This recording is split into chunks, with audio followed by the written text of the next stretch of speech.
Hey everyone, Ian King here with your weekly market insights video. Joining me this week, Steve Fernandez, and we have got some news to tell you.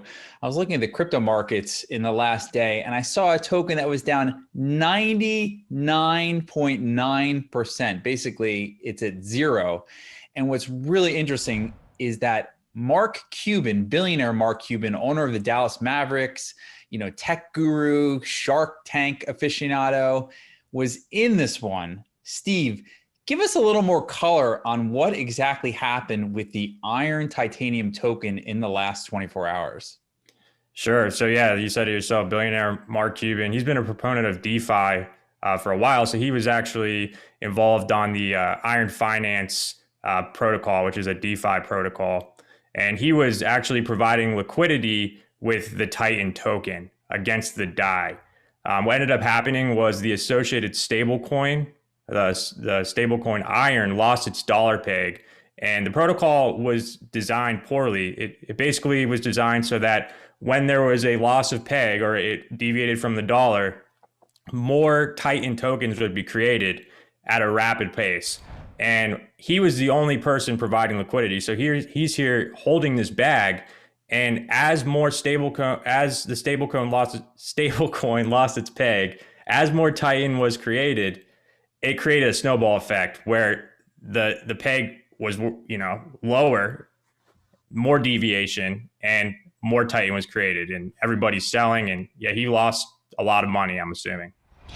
I don't know how much he invested in this, but I just want to show viewers the chart of this right now. So the price yesterday had been as high as about $52 a token, and now it's basically a fraction of a penny. And Steve, thank you for that explanation. One thing I just want to inform viewers of a little bit is that decentralized finance is an experimental new method of banking and finance. And you have to really go back over 100 years to when the fractional reserve system, really had impact in the United States. And back then, in the early, the late 1800s, early 19th centuries, you had all these bank runs all the time, where if the economy started to roll over, people would basically run to the bank to go get their money out because they'd be worried that the bank did not have enough money in reserves.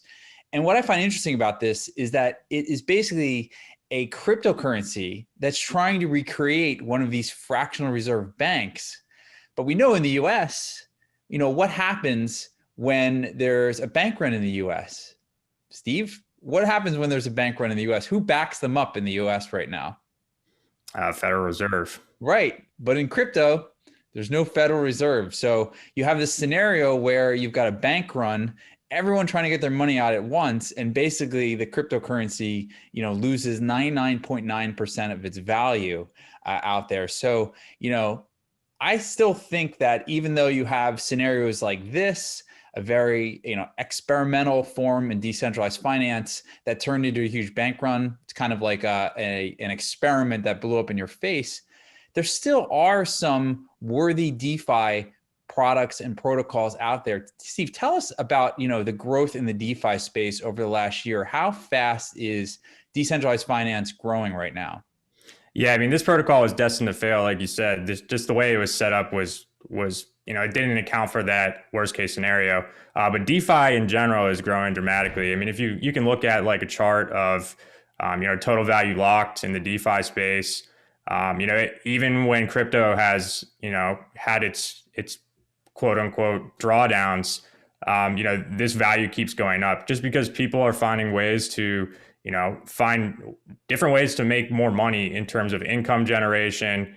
And the whole idea of decentralized finance, you're eating those fees that are being eaten up by Wall Street, they're being now distributed to the people that are using these protocols. And, it's almost inevitable that this doesn't catch on at a wide scale. Exactly. And, I really think that DeFi is just the low-hanging fruit in terms of what blockchain technology is going to be and what's its impact of the real world. And I think about it as like what happened with .com. We had the cryptocurrency mania in 2017 and 18, and then it sort of faded away. And it was similar when the dot-com bubble burst in 2001. You had a little period where people weren't really sure, how .com was going to impact e-commerce or other things that we do online now. And it feels like, DeFi is going to do to the banks what e-commerce did to brick and mortar retail, in the sense that you still have brick and mortar companies that have adjusted to e-commerce, like Target and Walmart are still surviving. But you also have pure e-commerce plays such as Amazon.com. And I think that we're going to see a similar scenario where you still have banks that are able to adjust to DeFi. They use the technology and they can maintain their brick and mortar infrastructure with their employees. But then you're also going to have some of these DeFi protocols that just outperform some of these smaller banks. What do you think of that over the next couple of years? And how quickly do you think we could see that happen? Sure. So I think the only obstacle right now from preventing that from being huge is some of these things are a little complex for the average user. There's a lot of steps involved in some of these protocols. So there's definitely solutions being built out where it makes it as simple as, just a banking app on your phone. As that scales, I think in the next few years, even, we could see, a 10x increase in DeFi activity, considering the rate that it's going at now, for sure. Mm-hmm. And that means bye-bye banks. I mean, for some of us, that may seem like a good thing. Steve, let's end it there. Thanks for joining me this week. And if you like what we have to say, please go ahead, smash that like button. Give us a comment down there if you have any questions. I'm Ian King. He's Steve Fernandez. Have a great weekend, and we will speak to you next week. Thank you.